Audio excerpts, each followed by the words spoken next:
The lawyer opened the folder, and the entire boardroom stopped pretending to check their phones. Daniel didn't notice. He was still finishing his sentence to the man from the private equity firm. Something about synergies, about finally taking the company public, about how good this deal would look with his name on the press release. I sat where I always sat, 3 chairs down from the head of the table, in the seat reserved for family non-voting. I had sat in that exact chair for 15 years. My name is Margaret Ellison. Everyone calls me Meg. I'm 58. My father built this company out of a 2-truck logistics operation in 1979. And in about 4 minutes, a room full of people who had spent 15 years calling me Daniel's wife were going to find out I was the one who'd been deciding, quietly, whether this company lived or died. But that isn't where this starts. It starts 9 years ago, the week after my father's funeral, when Daniel sat me down at our kitchen table and explained, gently, like he was doing me a favor, that he'd be taking over as CEO. "You've got enough on your plate," he said. "Let me handle the business side. You keep doing the books. Keep an eye on payroll. I'll handle the vision." I remember nodding. I remember not correcting him, because grief makes you agreeable, and because I already knew something Daniel didn't. Something my father had told me alone, in a hospital room, 3 days before he died. For 9 years, Daniel introduced me at company dinners the same way. "Meg keeps our books balanced.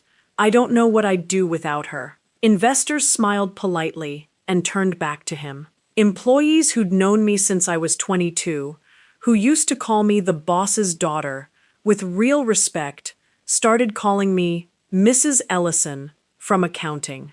I let it happen. Not because Daniel was right, because I had a reason to stay quiet that none of them knew about. Our daughter's college graduation fell on the same week as a supplier crisis that nearly shut down the Ohio plant. Daniel went to the graduation. I stayed behind and spent 4 days on the phone with a supplier's legal team, structuring a deal Daniel never found out I'd made, because by the time he asked how the plant reopened so fast, I'd already told him it sorted itself out. That was the pattern. Quietly fixing what Daniel never knew was breaking, then letting him take the calendar invite for the good news. A month ago, Daniel came home glowing. "We're finally doing it," he said, "selling 60% to Harrow Capital. I'll stay on as CEO, get a real board, real capital. This is the moment, Meg." I asked him if he'd read the shareholder agreement closely. He said, "I've read it 100 times. It's fine." I didn't argue. I already knew there was a clause in that agreement he had never once actually seen, because it wasn't in the version he'd been given. The morning of the board meeting, Daniel straightened his tie in the hallway mirror and looked at me in the reflection. "You don't need to come to this one. It's mostly numbers." I told him I'd come anyway. He shrugged. "Sit wherever's fine. It's not really a decision-making thing for you." I looked at him for a long moment, because I already knew that within the hour, the decision in that room was going to belong to me, and to no one else. If you're still with me, drop a 1, because the next 15 minutes were the first time in 9 years anyone in that company said my name and meant it. The meeting opened the way these meetings always did. Quarterly numbers, a slide deck. Daniel walked the room through the Harrow Capital offer with the practiced ease of a man who'd given this pitch a dozen times in his head. Board members nodded. The private equity partner smiled the smile of someone who already considers the deal closed. I sat in my usual chair and said nothing, the way I always did, and for a moment, just a moment, I let myself believe this was simply going to happen the way Daniel expected. That I'd sign whatever needed signing, quietly, the way I always had. Near the door, our family's longtime corporate counsel, a woman named Priya who'd known my father for 30 years, opened her briefcase and did not make eye contact with Daniel. She never avoided his eye contact. Not once. In 9 years. I felt something tighten in my chest before I understood why. Before we move to a vote, Priya said, there's a matter of record I'm obligated to raise. It concerns the controlling class of shares in this company, and a provision in Robert Ellison's estate that takes effect specifically at any vote involving a change of control. Daniel laughed, the easy laugh of a man who hasn't yet understood. The ground has moved. I've read the agreement, Priya. There's no controlling class. It's a straightforward cap table. The agreement you were given in 2017 was the public version, Priya said. There's a second instrument. Your wife's father filed it privately the year before he passed and asked that it remain sealed until either his death plus a decade or the first vote to sell a controlling interest in the company, whichever came first. She looked up. That vote is happening today. She opened the folder and began to read, slow enough that no one in the room could pretend not to have heard it. 51% of Class B voting shares. She let it sit for a second. Held in trust. Another pause. Beneficiary, Margaret Ellison. Not Daniel. Me. Daniel turned to look at me. I watched every version of the last 9 years rearrange itself behind his eyes. You've had controlling shares, he said quietly, this whole time. Since the week he died, I said. No one in that room stood up. No one applauded. That was never how this kind of power worked. Instead, the room went very, very quiet, and one by one, board members who had spent 9 years directing every question toward Daniel turned their chairs, almost imperceptibly, toward me. The Harrow Capital partner cleared his throat. Mrs. Ellison, I apologize. I wasn't aware there was a decision-maker we hadn't properly briefed. You weren't, I said. Neither was my husband. Priya slid a single page across the table toward me. Not toward Daniel, toward me. Your father left a note with the filing. He asked that I read it aloud if it ever came to this. She glanced at me.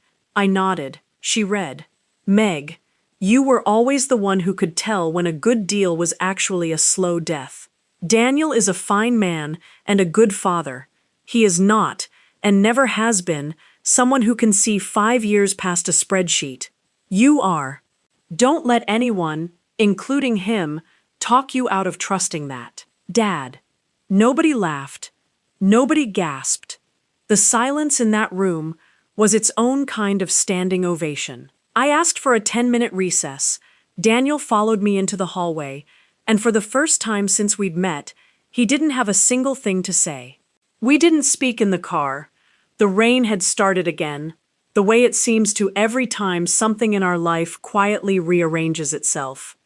15 years, he finally said. 15 years. I thought I was protecting you from the hard parts of the business. You weren't protecting me from anything, I said. I was protecting the company from a version of this deal that would have gutted it in 3 years. I just never told you that's what the phone calls were about. He was quiet for a long time. The Ohio plant. That wasn't luck. No. What else wasn't luck? I didn't answer right away. Some of it, I decided, could wait for a night that wasn't this one. At home, he didn't turn on the television. He went straight to the file cabinet in my study, the one he'd walked past 1,000 times without ever asking what was in it, and stood in front of it like it was suddenly a door he needed permission to open. Would it be all right, he said, if I finally looked? I nodded. Inside were 9 years of supplier contracts he'd never seen, board memos he'd never been copied on, and a folder labeled, in my father's handwriting, for Meg, when she's ready to stop being quiet.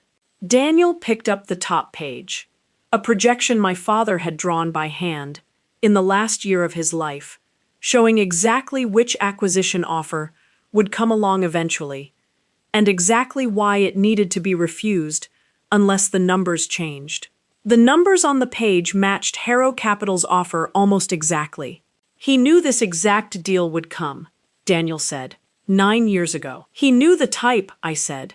He just didn't know the name. Daniel set the page down carefully, like it might still be warm. I spent 15 years thinking I was the one carrying this family's business, he said. I was wrong.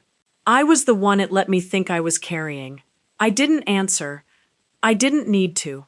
The next morning, for the first time in 15 years, he waited for me to sit down at the head of the table before he sat beside me. Not across from me, beside me, and slid the morning's board packet toward my seat first. That weekend, our daughter came home for the vote's aftermath, half amused, half stunned, calling her mother chairwoman over dinner until I told her to stop. Daniel didn't correct her. He just refilled my glass before his own, something he had never once thought to do in 15 years of dinners. We ended up on the back porch after the plates were cleared, the late summer light going gold over the yard my father used to mow himself, back when the whole company was 2 trucks and a promise. Daniel didn't ask any more questions that night. He just sat next to me, quiet, the way people sit next to something they've finally learned to actually see. Thank you for staying until the end. If this story reminded you of someone in your own life you've quietly underestimated, a mother, a wife, a colleague who just handles the books, ask them what they actually know.